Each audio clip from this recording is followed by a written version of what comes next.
السلام عليكم ورحمة الله. وعليك السلام ورحمة الله وبركاته.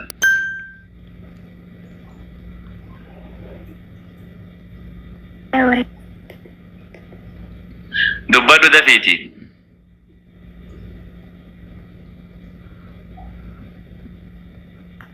إنك أستاذ يرتني انجرا الحمد لله. غافي كان كيتفو في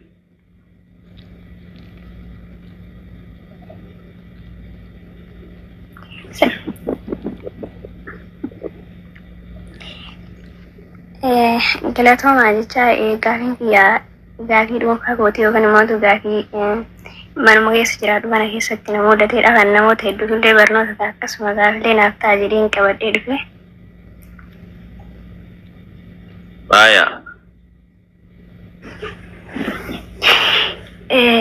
Akka carraa ta'ee biyya Arabaa keessan jira. Mi'atti wayiitu jira. Isiin kiristaana turte duraan kophaa kootiin jira. Samoonni kana Ramadaana kana keessa dhufte.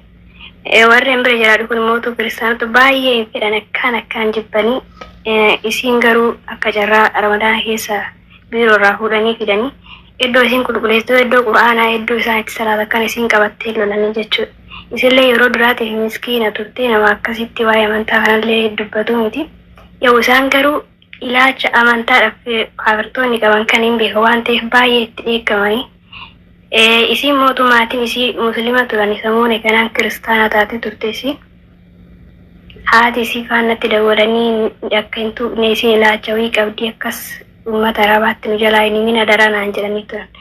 Duraanii hin dubbattu isilleen amma samoonni kana haga Ramadaanni bahee kana agarsiistii uummata sanii jala oolte wayitachii dhuftee bakka ilaalcha biraa ilaalcha Arabaa yeroo achi dhufte Nabi Muhammad akkas ta'ee maaliin akkas ta'ee Aishaan akkas taatee jetti.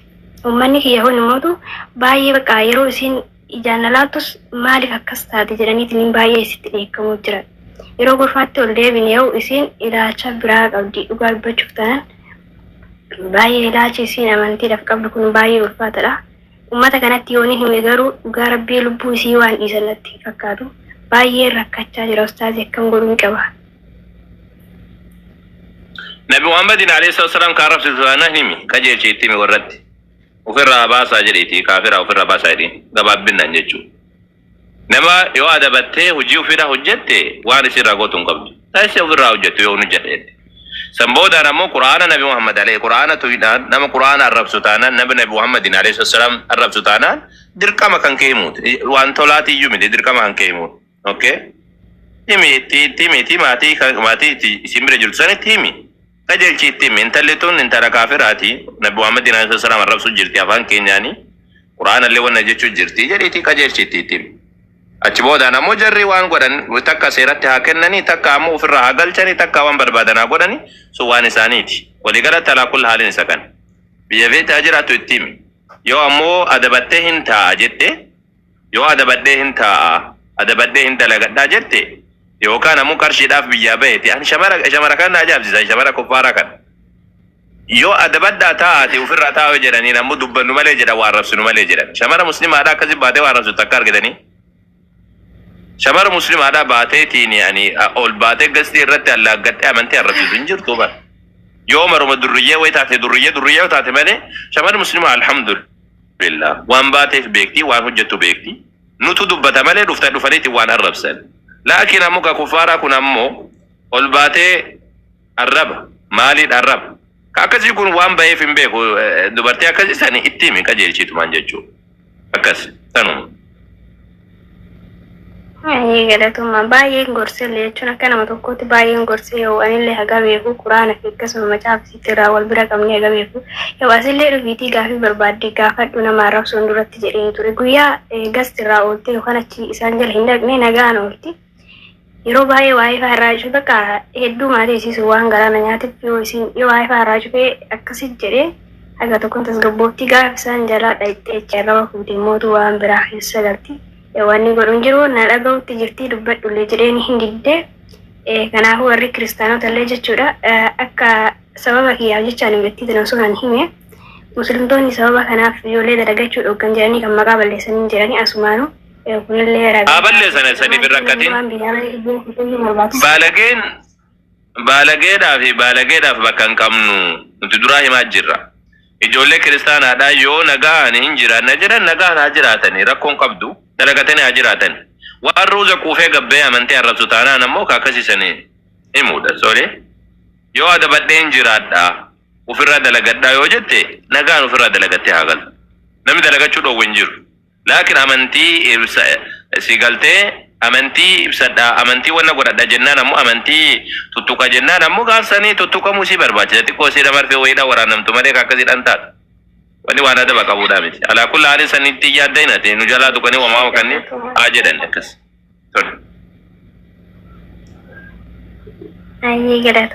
Yeroo isin Nabi Muhammadin alayhi wasallam arrabsitu yookaan ammoo yeroo isin waa'ee Qur'aanaadhaa arrabsitu sagalee si waraabeedhaa warratti kennu. Wassalaam.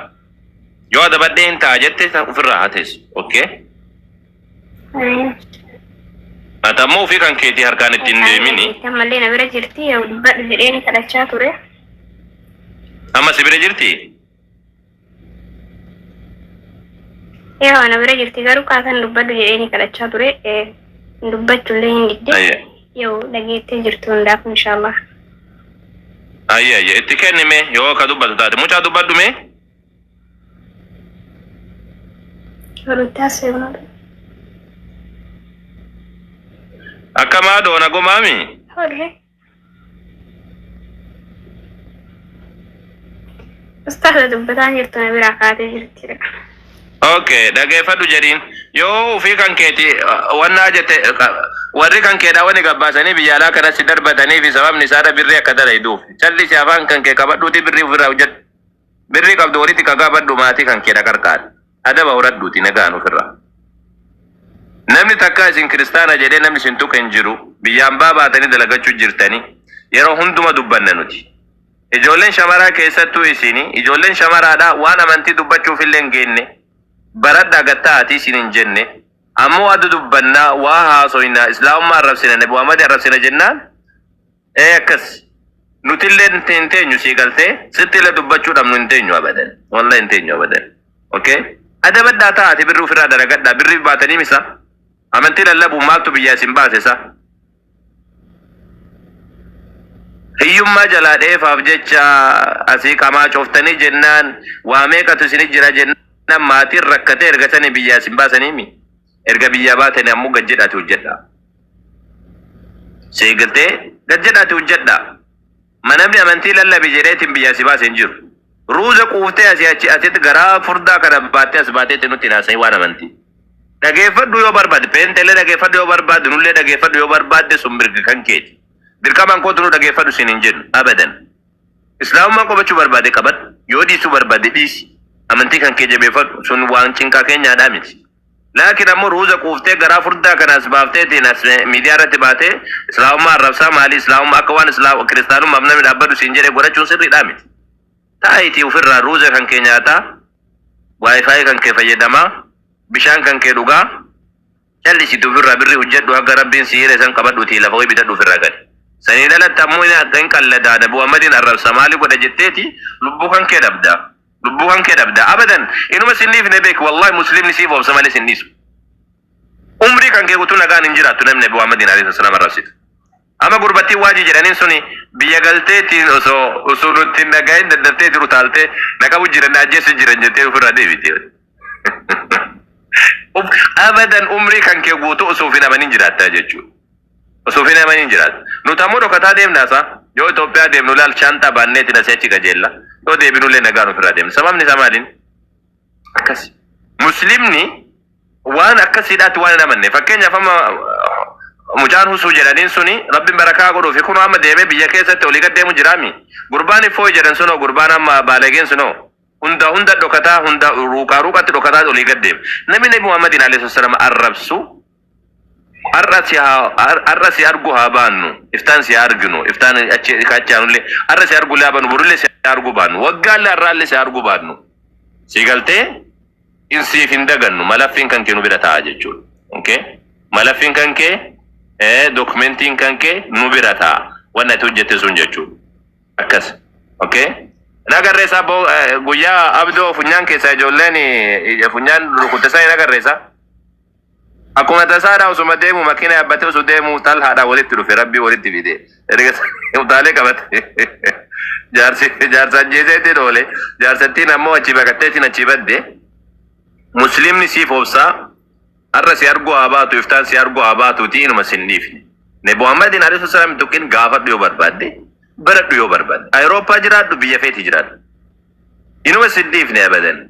Inuma sin dhiifne siif kaa'amanii jechuudha. Garuu ammoo baradhu gaafadhu eenyullee waan kana kasi dhoowwan jiru. Nabi Muhammad maa akkana godhan jedhiti gaafadhu akka barbaaddetti. Maaf akkana hojjetan maaf akkana jedhan jedhi gaafadhu waan barbaadde. San bira dabartee ammoo arraba fayyadamnaan lafuma sii kaa'atiin deemna, okay? Lafa sii kaa'atiin deemna. Akkasi. Waan hin qalladina. Nabi Muhammad irratti alayhi salaatu wasalaam Qur'aana irratti hin qalladina. Isiniif dhaamaan. Akkasi. Tole. Eega sana ammoo waa tuttuutanii baalagee afaan keessaniin shintimeetii seentanii kaatanii afaan keessaniin sagaraa baatanii kaatanii musliim nama ajjeesan jedhin san booda. Afaan kan kee tolfadhu hin waan jedhin amma nuyyuu wallahi takka amanteen arrabsinu dirqamaan dhufaniitiin giddiidhaan afaan nu baasan malee dirqamaan waa arrabsanii uumamu godhani. Ayyee jaalguyyeetti fufitone. Ustaz, kam nagaa jirtanii fayyaa? Jirra alhamdulillah. Waalaikum salam jettu sa. Silaamaa bar. Yoom salaama gaafattee jennaa? Assalaamu alaikum jedhee bar. Waalaikum salaam. Gaafin kiyyaa dalagarraa fakkeenyaaf sa'aatii malee ba'a. Amma fakkeenyaaf halkan dalagee naannawa zuurii sangalee rafa. Zuurii salaatee jechuudha. Asrii osoon salaatii makriba osoon salaatii shaayii faa lafa ka'a. Walirra salaatu ni danda'a. Gaafii tokko faati lammeessoo immoo. Tokko deemu gaarii lammeessoo itti deemina. Inni kun hin danda'amu kun hin dhoowwamaadha haraama guddaadha. Asraan aduun sun salaatamin dura asraa fi zuhriitu walitti qabama malee sunuyyuu yeroo hunda aadaa godhamee itti fufuun qabu. Takka yeroo rakkinnaatti yoo ta'e malee yeroo hunda salaata jam'ii gochuun bid'aadha. Walitti aansanii jam'ii gochaatiin ooluun. Yeroo rakkinnaatti dhugaadha. Yeroo rakkinnaatti yeroo takka naman qunnamaa yeroo akkasitti wanna jedhan malee jam'ii godhaan oolan. Dabalataan asraa fi zuhriitu walitti qabama. Lammaffaan ammoo magribaaf ishaa itti walitti qabamu. Fajriin ammoo salaata kamiin walitti hin qabamu. Asraan ammoo osoo atin salaatiin yookaan gara magribaadhaa seenu taate asraa osoo atin salaatiin yookaan gara magribaa seenu taate kun dhoowwamaadha. Haraama guddaadha kun. Sigaltee nabiin rabbiidha alayhi salaatu wasalaam namni salaanni asriidhaa jala dabarte akka waan ilmaan isaatiif qabeenya isaa guutuu dhabeetii jedhan. Ulamaa'iin inumaa maal jedhan namni salaanni asriidhaa osoo beeku aduun seentee osoo danda'u jechuudha lafaa ka'u osoo danda'u yookaan beeku osoo danda'u salaanni asriidhaa yoo jala dabarteetiin jetteen kafaraa'uu jedha. Sigaltee salaata akkatti san dhiisuudhaan jechuudha. Eegasanii toobatee gara wanna jedhan malee. Kanaafuu bakki kun bakka rakkoodhaati. Akkasii miti. Bakka kanaaman maal gochuu qabdaati. Asraa salaateetii ofirraa rafi. Ergasanii ammoo yoo ka guyyaa yeroo hunda osoo hin taane cinqa yeroo takka yoo ka ta'u taate magriibaa fi shaayii walitti qabiitii salaati. Sigaa salaanni akkasidha. Magriibaa fi shaayii yeroo qaba waan ta'eef ofirraa salaati akkasidha. Yoo ammoo ka rakkisaa ta'u taate ammoo zuhrii fi asraa walitti qabiitii ergasanii rafi. Zuhrii irratti asraa fi dhiitii salaati lamaan isaadha ergasanii rafi sanboodhaan ammoo magriibaa fi shaayii walitti qabi. Yoo takka taatedha akka tasaa dha'u taatedha. Malee guyyaa hunda ammoo aadaa godhattee akkasuma